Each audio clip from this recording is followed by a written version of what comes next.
মৃতপুরের কালীবিলের ডাক। ময়মনসিংহের ধোবাউড়ার শেষ মাথায় একটা জনমানবহীন গ্রাম আছে, নাম মৃতপুর। নামের পিছনের ইতিহাস কেউ স্পষ্ট করে বলতে পারে না। দিনের বেলায় গ্রামটা শান্ত, নরম রোদে কাঁচা ঘরের দেওয়াল চিকচিক করে। কিন্তু পুরো গ্রামের দক্ষিণে যে বিশাল জলাভূমি আছে, সবাই যাকে চেনে কালীবিল নামে, তার গল্পটা আলাদা। কালীবিলের পানি সবসময়ই গাঢ় কালো, রোদ উঠলেও ঝিলিক ধরে, কিন্তু গভীরতা কেউ জানে না। গ্রামবাসীরা বলে, জ্যোৎস্নার রাতে এই বিল মানুষকে ডাক দেয়। স্থানীয়দের ভয় এতটাই যে মাগরিবের পর কেউ ওই রাস্তা দিয়েও হাঁটে না। চরিত্র ইমন। গ্রামে থাকা ২১ বছরের ইমন ঢাকা কলেজে পড়ে। উচ্চশিক্ষিত বলে গ্রামের এসব গল্প সে মানতে চায় না। বন্ধুরা হাসাহাসি করলে সে আরও বলে, বিল ডাক দেয় মানে? পানি কি কথা বলতে পারে? বন্ধুরা বলে, ইমন, রাত হলেই বিলটা বদলে যায়, কুকুরও ওই দিক দিয়ে যায় না। ইমন হাসে, কিন্তু মনে মনে ঠিক করে, রাতে সে গিয়ে দেখবে সত্যি কি হয়। রাত ১২:১৫, নিঝুম মৃতপুর।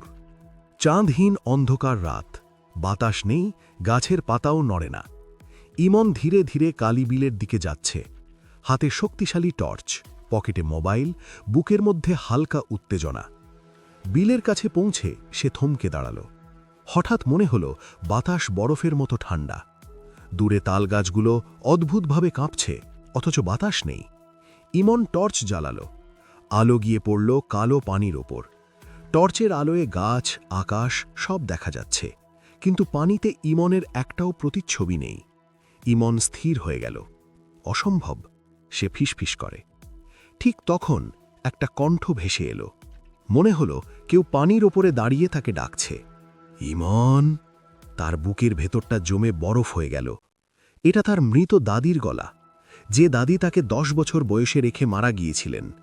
আবার ডাক, ইমন, আয় বাবা, আমি খুব একা।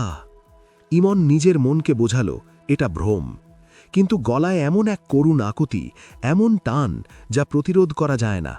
অজান্তেই ইমনের পা এগোতে লাগল বিলের দিকে। পানিতে নামতেই ঘটল অদ্ভুত ব্যাপার। ঘাড় সমান ঠান্ডা পানি, কিন্তু সে ডুবছে না, যেন পানির ওপর হাঁটছে। হঠাৎ তার পায়ের নিচে কিছু নড়ল। নরম কাদা নয়, মনে হলো মানুষের বুকের ওপর সে পা রেখেছে। ইমন চমকে উঠতেই হঠাৎ পেছন থেকে শক্ত কিছু তার কোমরে জড়িয়ে ধরল। মানুষের হাতের মতো, বরফ ঠান্ডা, হাড় পাতলা, ভীষণ শক্ত। পানি নিচে টেনে নিয়ে যাচ্ছে। ইমন ঘুরতে পারছে না, চিৎকার করতে পারছে না। হঠাৎ তার পায়ের নিচে মাটি সরে গেল। সে পুরোপুরি ডুবে গেল কালো পানির নিচে। পানির নিচে ভয়ঙ্কর দৃশ্য। কালো পানির অন্ধকারে সারি সারি মানুষের আকৃতির ছায়া। তাদের চোখ নেই, দাঁত নেই, চামড়া পচা সাদা, মুখে অদ্ভুত হাসি। তারা সবাই ইমনের দিকে হাত বাড়িয়ে আছে, মনে হচ্ছে বলছে, এসো, আমাদের সাথে এসো। ইমন বুঝল এরা সেই সব মানুষ যারা কালীবিলে হারিয়ে গেছে বছরের পর বছর ধরে। ঠিক তখন পানির নিচে একটা আলো জ্বলে উঠল। গভীরের দিকে ঘূর্ণি তৈরি হচ্ছে। মনে হলো বিলের ভেতর কোনো সত্তা জেগে উঠেছে। সেই ঘূর্ণির ভেতর থেকে এক বিশাল ছায়া এগিয়ে এলো। তার হাত ইমনের গলা চেপে ধরল। এমন সময় দূরে আজান ভেসে এলো।